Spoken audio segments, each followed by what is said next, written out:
Hello friends, কেমন আছো সবাই? আশা করছি সবাই খুব ভালো আছো। আজকে আমি তোমাদের সাথে আরেকটি আই লুক শেয়ার করতে চলে এসেছি।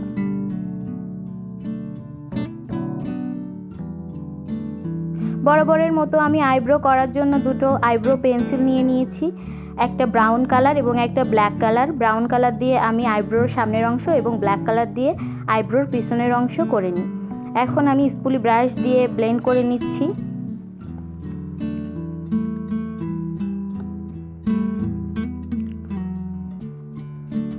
এরপর আমি আই ম্যাজিকের কনসিলারটা দিয়ে আমার আইব্রো শেপ করব। আইব্রো শেপ করলে আইব্রোটা অনেক শার্প দেখায়, ক্লিন দেখায়, দেখতে অনেক ভালো লাগে, ন্যাচারাল লাগে, লুকটা সুন্দর আসে। ব্লেন্ড করে নিচ্ছি একটা ভেজা বিউটি ব্লেন্ডারের সাহায্যে। আমি চোখের আইলিডের উপরেও কনসিলার লাগিয়ে নিয়েছি আইশ্যাডো বেজ হিসেবে। আমি আইব্রোর পাশে যে কনসিলার লাগিয়েছিলাম এটা খুব সাবধানতার সাথে ব্লেন্ড করে নিচ্ছি, না হলে আইব্রোটা আবার বিগড়ে যাবে। এখন আমি আরেকবার কনসিলার লাগিয়ে নিচ্ছি এলেগাল প্রোর কনসিলারটা, আইব্রো বেসটা একটু গাঢ় করার জন্য। যেহেতু আমি আজকে একটা ড্রামাটিক লুক করব, সেহেতু আমার কালারগুলো যাতে বেশি করে বোঝা যায়। পাউডার দিয়ে সেট করে নিচ্ছি কনসিলারটা।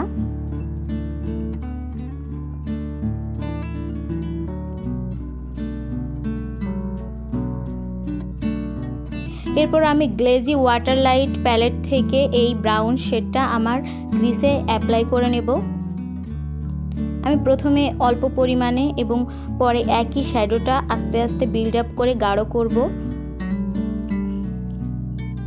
আমি যেহেতু কাট ক্রিস করব, এখানে একটু গাঢ় না করলে দেখতে ভাল লাগবে না, এজন্য আমি পর্যায়ক্রমে অল্প অল্প করে ব্লেন্ড করে গাঢ় করে নিচ্ছি।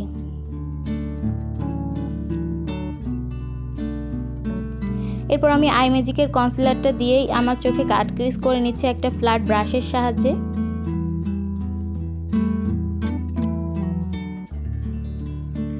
এখানে আমি আই ম্যাজিকের কনসিলারটা দিয়েই কাট ক্রিস করছি, কারণ আই ম্যাজিকের কনসিলারটা হচ্ছে ম্যাট একটা লুক আসে, ম্যাট হয়ে যায় খুব তাড়াতাড়ি, যার জন্য আইশ্যাডো অ্যাপ্লাই করলে ওটা খুব ভালোভাবে সেট হয়।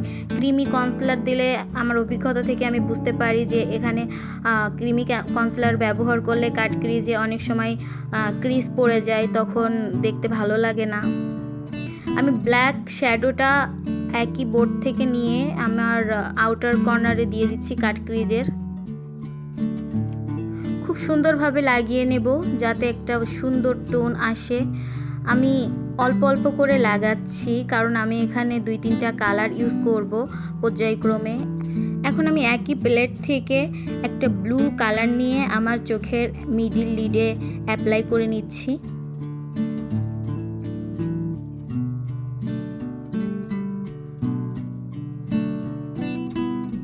এটাও ভালোভাবে লাগিয়ে নেব একটা সুন্দর টোন আনার জন্য।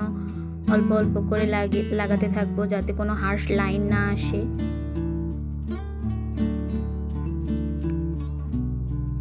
এরপর আমি এই আকাশি কালারটা আমার চোখের ইনার কর্নারে লিডের উপরে লাগিয়ে নেব।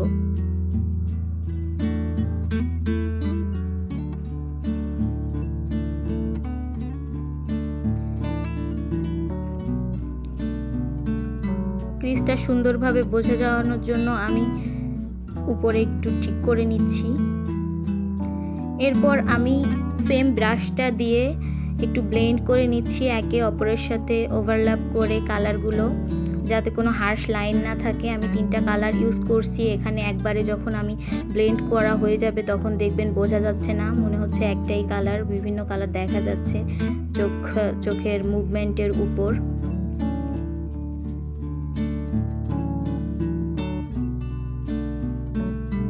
এই সময় একটু টাইম নিয়ে করতে হবে, না হলে দেখা যাবে যে হার্শ লাইন থেকে গেছে।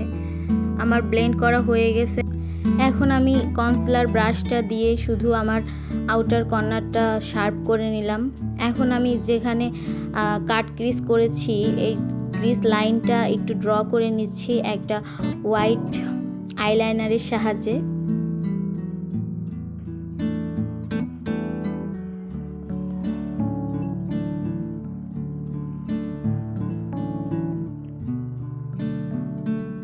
এরপর আমি এই হাইলাইটারটা আমার চোখের ব্রা বোনে এবং ইনার কর্নারে লাগিয়ে নিচ্ছি।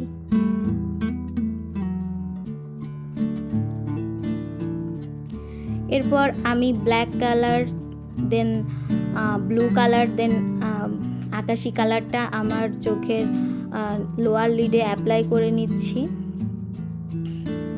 দেন আমি ব্রাউন কালার, উপরে ক্রিসে যে ব্রাউন কালারটা দিয়েছি সেই ব্রাউন কালারটা দিয়ে ব্লেন্ড করে নিব।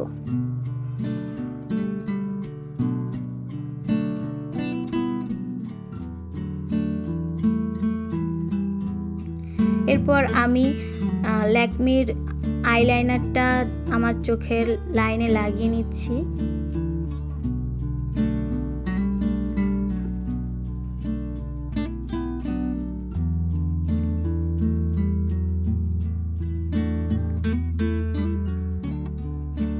আইলাইনার লাগানো প্রায় শেষ। এখন আমি এমএন এর নুট কাজলটা আমার চোখের ওয়াটার লাইনে লাগিয়ে নেব। এরপর আমি এমএন এর মাস্কারাটা আমার চোখে 1-2 কোট ইউজ করে নেব আমার ল্যাশের ভলিউমটা ভালো আনার জন্য। এখন ফলস ল্যাশ লাগিয়ে নেব আমি আমার চোখে। Then final look, this is the final look. কেমন লাগছে অবশ্যই কমেন্টস করে জানাবেন। আজকের মতো এখানেই বিদায় নিচ্ছি, টাটা।